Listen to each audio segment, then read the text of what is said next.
ಎಲ್ಲರಿಗೂ ಶುಭೋದಯ. ಶೃಂಗೇರಿ ಸುದ್ದಿಗೆ ಸ್ವಾಗತ. ಓದುತ್ತಿರುವವರು ಪ್ರಕಾಶ್ ಭಟ್.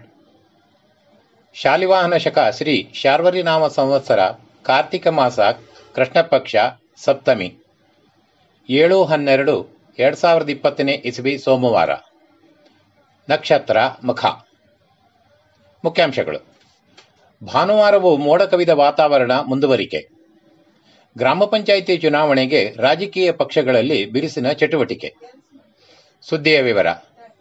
ಮೋಡ ಕವಿದ ವಾತಾವರಣ ಭಾನುವಾರವೂ ಮುಂದುವರೆದಿದ್ದು ಕೃಷಿ ಚಟುವಟಿಕೆಗೆ ಹಿನ್ನಡೆಯಾಗಿದೆ. ಕೃಷಿ ಚಟುವಟಿಕೆ ಬಿರುಸಿನಿಂದ ನಡೆಯುತ್ತಿರುವಾಗ ಮೋಡ ಕವಿದ ವಾತಾವರಣವು ಚಟುವಟಿಕೆ ಕುಂಠಿತಗೊಳ್ಳುವಂತೆ ಮಾಡಿದೆ. ಅಡಿಕೆ, ಕಾಫಿ, ಭತ್ತದ ಕೊಯ್ಲು ಆರಂಭವಾಗಿದ್ದು ಭತ್ತದ ಕೊಯ್ಲು ಆರಂಭದ ಹಂತದಲ್ಲೇ ಮೋಡ ಕಾಣಿಸಿಕೊಂಡಿರುವುದರಿಂದಾಗಿ ಕೊಯ್ಲು ಮಾಡಿರುವ ರೈತರಲ್ಲಿ ಆತಂಕ ಇನ್ನೂ ಹೆಚ್ಚಾಗಿದೆ. ಅಡಿಕೆ ಕೊಯ್ಲು ನವೆಂಬರ್ನಿಂದ ಆರಂಭ ಆಗಿದ್ದರೂ ಈಗ ಹೆಚ್ಚಿನ ಸಂಖ್ಯೆಯ ರೈತರು ಕೊಯ್ಲು ಮಾಡುತ್ತಿದ್ದಾರೆ. ಕಾಫಿ ಹಣ್ಣು ಕೊಯ್ಲಿಗೆ ಸಿದ್ಧವಾಗಿದ್ದು ಕಟಾವು ನಿಧಾನವಾದಂತೆ ಮಂಗಗಳ ಕಾಟ ಹೆಚ್ಚಾಗಿ ಮಂಗಗಳು ಕಾಫಿ ಹಣ್ಣು ತಿಂದು ಹಾಳು ಮಾಡುತ್ತಿವೆ.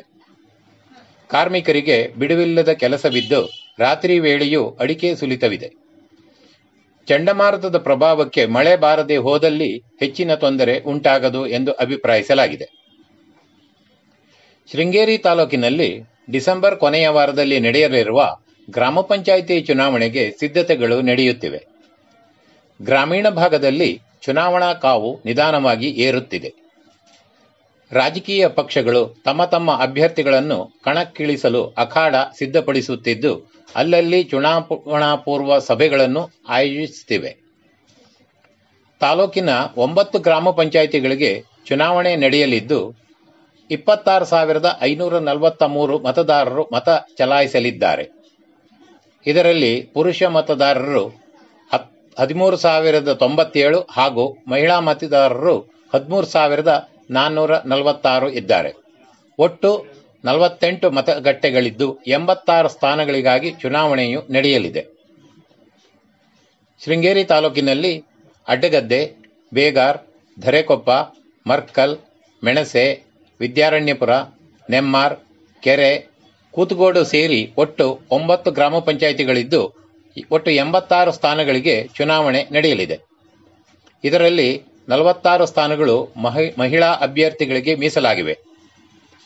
ಸಾಮಾನ್ಯ ಕ್ಷೇತ್ರದಲ್ಲಿ 18ರಲ್ಲಿ 12 ಮಹಿಳೆಯರಿಗೆ, ಪರಿಶಿಷ್ಟ ಜಾತಿಯ 12 ಸ್ಥಾನಗಳಲ್ಲಿ 9 ಹಾಗೂ ಪರಿಶಿಷ್ಟ ಪಂಗಡದ 11ರಲ್ಲಿ 9, BCMAಯ 15 ಸ್ಥಾನದಲ್ಲಿ 9, BCMBಯ 3 ಸ್ಥಾನದಲ್ಲಿ 1 ಸ್ಥಾನ ಮಹಿಳೆಯರಿಗೆ ಮೀಸಲಾಗಿದೆ. ತಾಲೂಕಿನಲ್ಲಿ ವಿದ್ಯಾರಣ್ಯಪುರ ಗ್ರಾಮ ಪಂಚಾಯಿತಿಯು ಅತಿ ಹೆಚ್ಚು ಮತದಾರರನ್ನು ಹೊಂದಿದ್ದು ಕೆರೆ ಅತಿ ಕಡಿಮೆ ಮತದಾರರನ್ನು ಪಡೆದಿದೆ. ಡಿಸೆಂಬರ್ 7ರಿಂದ ಅಭ್ಯರ್ಥಿಗಳು ಆಯಾ ಗ್ರಾಮ ಪಂಚಾಯಿತಿ ಕಚೇರಿಯಲ್ಲಿ ನಾಮಪತ್ರ ಸಲ್ಲಿಸಬಹುದಾಗಿದ್ದು ಡಿಸೆಂಬರ್ 11ರವರೆಗೆ ನಾಮಪತ್ರ ಸಲ್ಲಿಸಲು ಅವಕಾಶ ಇರುತ್ತದೆ.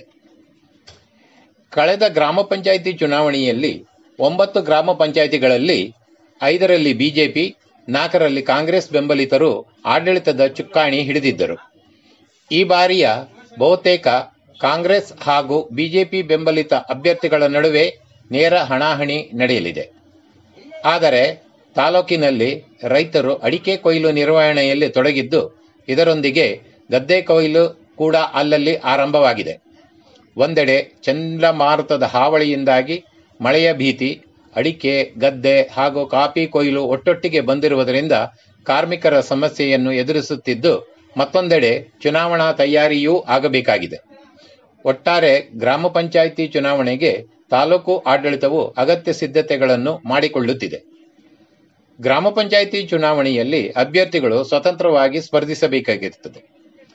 ರಾಜಕೀಯ ಪಕ್ಷದ ಚಿಹ್ನೆ ಬಳಸಲು ಅವಕಾಶ ಇರುವುದಿಲ್ಲ. ಆದರೂ ರಾಜಕೀಯ ಪಕ್ಷಗಳು ತಮ್ಮ ಬೆಂಬಲಿಗರನ್ನು ಕಣಕ್ಕಿಳಿಸಿ ಗ್ರಾಮ ಪಂಚಾಯಿತಿ ಆಡಳಿತವನ್ನು ತೆಕ್ಕೆಗೆ ಪಡೆಯುವಲ್ಲಿ ಹವಣಿಸುತ್ತಿದೆ.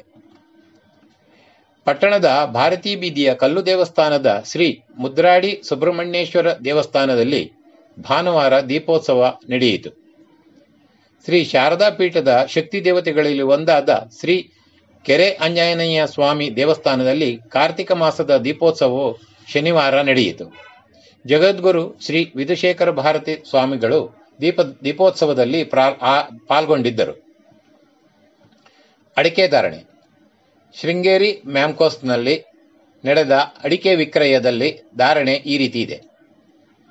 ಹಸ 46,108 ರಿಂದ 68,099, ಬೆಟ್ಟೆ 39,599 ರಿಂದ 40,789, ರಾಶಿ ಇಡಿ 36,669 ರಿಂದ 39,969, ಗೊರಬಲು 29,199 ರಿಂದ 31,589 ಇರುತ್ತದೆ. ಸುದ್ದಿ ಸಂಪಾದಕ KL ಗೋಪಾಲಕೃಷ್ಣ, ಸಹಕಾರ KV ರಮೇಶ್, ತಾಂತ್ರಿಕ ಸಹಕಾರ ಚಂದ್ರಕಾಂತರಾವ್ ಮತ್ತು ಸೌಮ್ಯ ವಿಜಯ್ ಕುಮಾರ್. ಪ್ರತಿಕ್ರಿಯೆ ನೀಡುವವರು 9448843831 ವಾಟ್ಸಪ್ ಮಾಡುವುದು. ಧನ್ಯವಾದಗಳು.